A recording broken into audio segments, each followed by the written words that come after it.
नमस्कार दोस्तों, आज मैं रामायण बालकांड भाग 5 राम विवाह की कहानी सुनाने जा रही हूँ। यदि आपको ये कहानी अच्छा लगे तो हमारे चैनल टीसी स्टोरी हिंदी को सब्सक्राइब करें, लाइक करें, शेयर करें। तो चलिए सीधे चलते हैं कहानी की ओर। राजा जनक के मंत्रियों द्वारा राम लक्ष्मण का समाचार पाकर राजा दशरथ बड़े आनंदित हुए। धनुर्भाव की बात सुनकर तो उनके आनंद का ठिकाना न रहा। महल में जाकर उन्होंने सब समाचार रानियों को सुनाए। रानियां भी फूली न समाई। उन्होंने ब्राह्मणों को दान दक्षिणा दी। गुरु वशिष्ठ की आज्ञा लेकर राजा दशरथ बारात की तैयार कराने लगे। हाथी, घोड़े और रथ सभी सजने लगे। छल छबीले सवार घोड़े नाचने लगे। गुरु वशिष्ठ और राजा दशरथ दिव्य रथों में बैठे चतुरंगिनी सेना के साथ बारात चल पड़ी और 5वें दिन मिथिला जा पहुंची। राजा जनक ने नगर के बाहर आकर बारात का स्वागत किया और भली भांति सजाए गए जनवासे में सबको ले जाकर यथायोग्य ठहराया। विश्वामित्र को जब राजा दशरथ के आने का समाचार मिला तब दोनों राजकुमारों को लेकर वे जनवासे पहुंचे। राम लक्ष्मण ने पिता के चरणों में प्रणाम किया। राजा दशरथ ने विश्वामित्र के चरण छुए और कहा, मुनिव, आपकी कृपा से ही शुभ दिन मुझे देखने को मिला है। राजा जनक की सारी नगरी जगमग जगमग कर रही थी। एक एक घर, एक एक द्वार वंदनवारों से सजा था। चारों ओर मंगल गीत सुनाई दे रहे थे। राजमार्ग और राजमहल में दर्शकों की अपार भीड़ थी। विवाह मंडप मणियों और हीरों के फूल पत्तों से सजा था। मणियों के बने भौरे और तरह तरह के पक्षी विवाह मंडप पर जड़े थे, जो हवा चलने से गूंजते कूजते थे।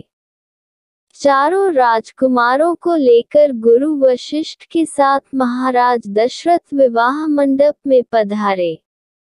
बहुमूल्य वस्त्रों और आभूषणों से सुसज्जित चारों राजकुमारियों को लेकर राजा जनक भी मंडप में आए। राजमहल की अनेक स्त्रियां भी सजकर विवाह देखने पहुंची। राजा जनक सीता को दिखाकर महाराज दशरथ से बोले, राजन, यह मेरी बड़ी बेटी सीता है जो मुझे हल चलाते समय पृथ्वी से मिली थी। आपके वीर पुत्र श्रीराम ने मेरा प्रण पूरा कर इसे वरण करने का अधिकार प्राप्त किया है। यह मेरी दूसरी पुत्री उर्मिला है और ये दोनों कन्याएं मेरे छोटे भाई कुशध्वज की हैं। बड़ी का नाम मांडवी है और छोटी का श्रुतकीर्ति। मेरी इच्छा है कि सीता के विवाह के साथ इनका भी विवाह हो जाए। लक्ष्मण के लिए उर्मिला को, भरत के लिए मांडवी को और शत्रुघ्न नए को स्वीकार कर मुझे कृतार्थ करें। जनक के प्रस्ताव को राजा दशरथ ने सहर्ष स्वीकार कर लिया। तब अग्नि के सामने चारों कन्याओं को अपने अपने पतियों के हाथ में सौंपते हुए राजा जनक ने कहा कि इन कन्याओं को मैं तुम्हारे हाथ सौंपता हूँ। ये छाया की भांति तुम्हारे साथ रहेंगी। तुम इनका पाणिग्रहण करो। इनकी सब तरह से रक्षा करना तुम्हारा धर्म होगा। गुरु वशिष्ठ और शतानंद ने वेद मंत्रों के साथ विधिवत विवाह कराया।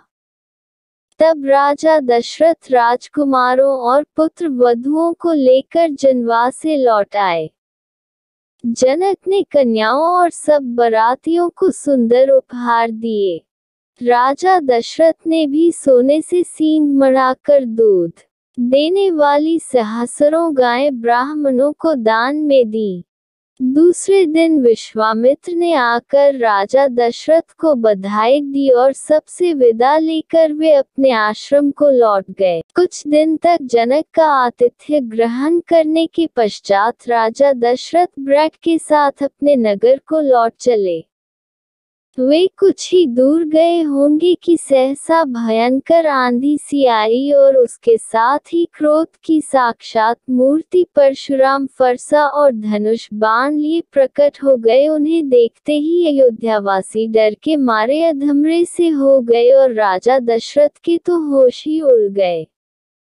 राम का रास्ता रोककर परशुराम बोले, राम, शिव के पुराने धनुष को तोड़कर तुम्हारा हौसला बहुत बढ़ गया है। मैं तुम्हारे अहंकार को चूर करूंगा।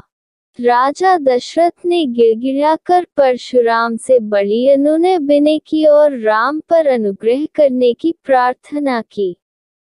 परशुराम ने दशरथ की बात सुनी अनसुनी कर दी और राम से फिर बोले, मेरे इस धनुष को चढ़ाओ, यदि न चढ़ा सके तो तुम तत्काल मेरे फरसे का आहार बनोगे।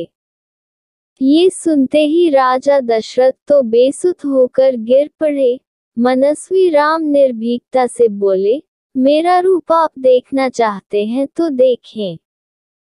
उन्होंने परशुराम के धनुष बाण लेकर प्रत्यंचा चढ़ा दी और धनुष पर बाण रखकर बोले, मैं इस बाण से आपकी तपस्या का समस्त प्रभाव अभी नष्ट करता हूँ और भनारघात से आकाश में विचरण करने की शक्ति भी नष्ट करता हूँ। परशुराम हतप्रभ हो गए।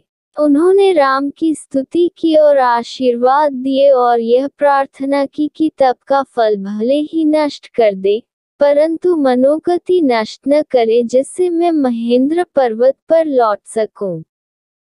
श्री राम ने उनकी बात मान ली। परशुराम राम की प्रशंसा करते हुए तत्काल चले गए। परशुराम के चले जाने के बाद बारात आगे बढ़ी। बारात के पहुंचते ही अयोध्या में घर घर आनंदोत्सव होने लगे। गलियों में शंख और मृदंग की ध्वनि गूंज उठी। स्त्रियों ने मंगल गान किए और फूल बरसाए। रानियों ने पुत्रों और पुत्र वधुओं की आरती उतारी। उस समय राजा दशरथ के भवन की शोभा देखते ही बनती थी। राजकुमार शील गुण संपन्न पत्नियां पाकर बड़े प्रसन्न थे। सीता जी के अनुपम रूप, गुण और सेवा से श्री राम और सास ससुर सब प्रकार से संतुष्ट थे। राजकुल में दिन दिन सुख समृद्धि की वृद्धि होने लगी। समस्त कौशल राज्य का भाग्य खुल गया। अगला भाग की कहानी सुनने के लिए हमारे चैनल टीसी स्टोरी हिंदी को सब्सक्राइब करें। धन्यवाद।